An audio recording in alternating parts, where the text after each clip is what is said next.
Ça va être plus simple. Donc, du basilic. Le basilic vert a une arôme très poivrée.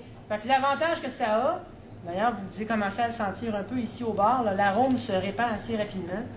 Et, on va vous dire, ça se répand assez vite. Et ce que vous avez dans ça, c'est vraiment à cause de la structure dans le basilic. Comparativement au basilic rouge, le basilic rouge va avoir un goût beaucoup plus végétal, beaucoup plus plante. Ça va être moins intéressant au palais, mais ça va donner une coloration, puis ça va donner une texture fibreuse qui va être intéressante dans votre vinaigrette. Mais ici, ça va être plutôt, avec le vert, vous allez vraiment avoir le goût du basilic comme on le connaît. C'est vraiment l'odeur qui est importante ici, c'est de le sentir. Donc, je continue encore pour que la photo se prenne. On prend la photo, correct, c'est beau. Donc, l'odeur, comme ça, vous allez avoir une arôme beaucoup plus caractéristique. Donc, je prends des feuilles. Normalement, je la couperais, c'est ça. J'ai quand même, j'ai un petit couteau avec moi, je pense que je peux utiliser. Je vais utiliser ça comme ça. On va y aller grossièrement, j'ai pas le choix.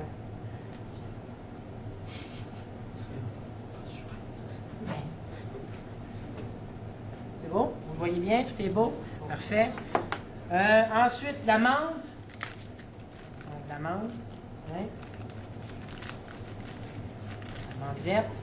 Un petit peu, pas beaucoup. Juste pour dire que vous allez chercher un petit goût supplémentaire dans votre vinaigrette. Ça va donner un petit parfum, vous allez voir, quand vous allez goûter. On va uniformiser tout ça. J'ai de l'origan aussi, je n'en mettrai pas pour l'instant. J'ai de l'origan si vous en voulez. Ensuite, on va chercher des goûts plus forts maintenant. C'est que là, on a les herbes, on sait quel caractère on a. On peut ensuite mettre un petit peu de sel d'ail. Tout petit peu. Juste pour dire qu'il y a un petit caractère. Puis un petit peu d'allicine. L'allicine, c'est la molécule qui va sentir, qui va être active. Juste pour dire une petite pincée. Pas plus. Parce que c'est quand même très fort. Hein? La poudre d'ail ou du sel d'ail, c'est quand même assez fort. Ensuite, ça c'est du persil, mais je vais le mettre en flocon, ça va être plus pratique dans ça. Okay, du persil, un bon persil frais, là, si vous voulez. Ça, là, gênez-vous pas, c'est bon du persil. Ça va donner vraiment une bonne arôme en bouche. Ça va être très ample. Ensuite, de l'oignon haché, un tout petit peu d'oignon, parce que j'en ai pas amené pour en trancher, mais de l'oignon haché, c'est vrai que c'est bon, ça. Tout petit peu, ça c'est de l'oignon en flocon. Je vais le montrer comme ça, là. Regardez, là. OK? Vous voyez, c'est des petits flocons. C'est des petits flocons. Comme ça. Ça va donner un petit caractère supplémentaire. Ça va faire une texture aussi en même temps. Ensuite, j'en avais... là, j'ai des épices plus fortes, mais ça, c'est si ça vous intéresse. J'ai des herbes de Provence. On peut terminer avec ça parce qu'il y a certaines herbes qu'on n'a pas mis jusqu'à date dedans. On va chercher d'autres arômes plus, disons, campagnardes. Parce que le basilic, c'est plus italien, c'est plus citadin en termes de goût. C'est des arômes qu'on retrouve souvent. Mais les herbes de Provence vont avoir un goût, un arôme beaucoup plus aéré, beaucoup plus campagne. C'est difficile à décrire parce que c'est par la sensation que vous l'avez. Donc, ceci serait la vinaigrette ordinaire, en fait, de catégorie simple.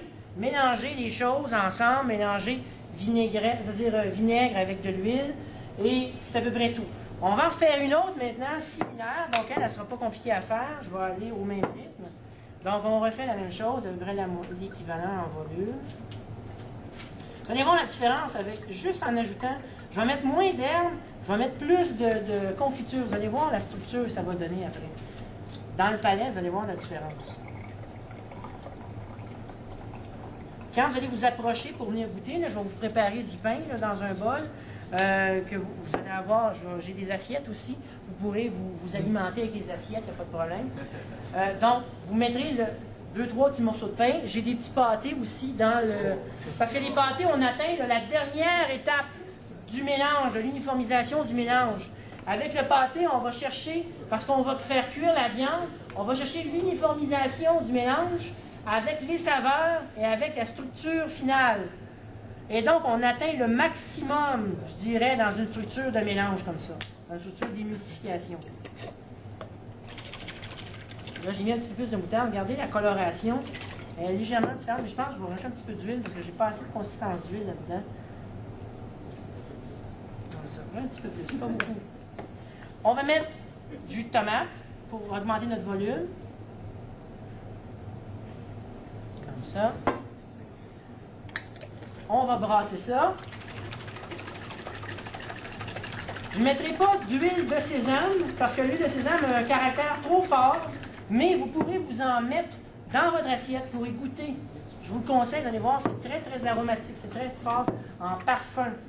Là, les herbes, je vais juste mettre, un petit peu de ça, un petit peu de menthe. La menthe, c'est plus sucré, fait que ça va être intéressant avec la confiture. Hey, c'est plate, j'aurais aimé ça, j'ai pas pensé, la planche est dans mon bureau. La planche de bois est dans mon armoire, c'est plate. J'aurais aimé ça, parce que je coupe avec ça.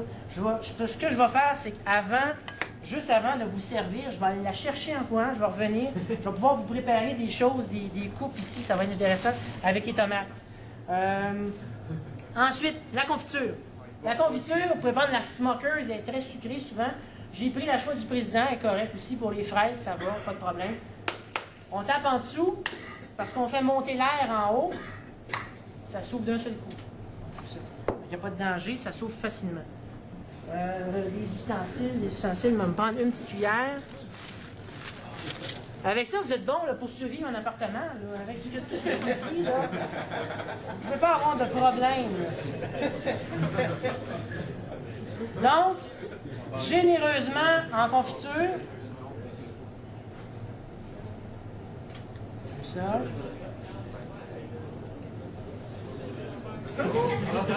Ah! Ah, que c'est bon! Il n'y a pas de poubelle. C'est pas dans une poubelle, pas là. On va la mettre dans le fond ici pour ne pas me mélanger parce que ne contamine pas. Là, bien important. Très sanitaire comme installation. On brasse. Vous allez voir que là, il y a une motte qui se promène. Là. La motte qui se promène, là, c'est la confiture. Ça, c'est normal, ça. Fait que là, on brasse, là. Il faut défaire la motte, ça, OK? On va voir. Oh, très intéressant. L'arôme est beaucoup plus fruité, beaucoup plus parfumé. Ici, c'est beaucoup plus vinaigré. Donc, vous avez 2 tons de vinaigrette. Vous avez 2 éléments. Ensuite, je vais vous préparer ça. Ça va. J'ai les bols à service, c'est correct. J'ai tout ce qu'il faut. Donc, ça va. Je vous servirai ça là-dedans. Mais pas de suite. Je vais aller chercher ma planche, ça va être plus facile. Je vais pouvoir m'installer ici. Après ça, y a-t-il d'autres choses ici d'important? Le pain, je vais vous le préparer. Ça, c'est correct. Ah oui. Ici, évidemment, l'élément essentiel que j'ai caché ici, c'est ce qu'on appelle du gras de canard. Le gras de canard, je vais vous y faire goûter. C'est le seul gras animal pour lequel il n'y a pas de danger à consommer. Je vais le laisser à la chaleur parce qu'il va ramollir un peu. Là, il est pas mal congelé. Mais le gras de canard, ça fond presque à vue d'œil, je vous le dis. Là. Le gras de canard, je vais vous le mettre à l'écran ici. Ça fond pratiquement à vue d'œil parce que c'est un gras qui est très léger. Ça, c'est parce que c'est une de mes amies qui a le restaurant L'Aromate d'Asie sur Mackay dans l'ouest, pas très loin ici du centre-ville. Elle me donne tout son gras de canard, puis je le prépare, je le filtre.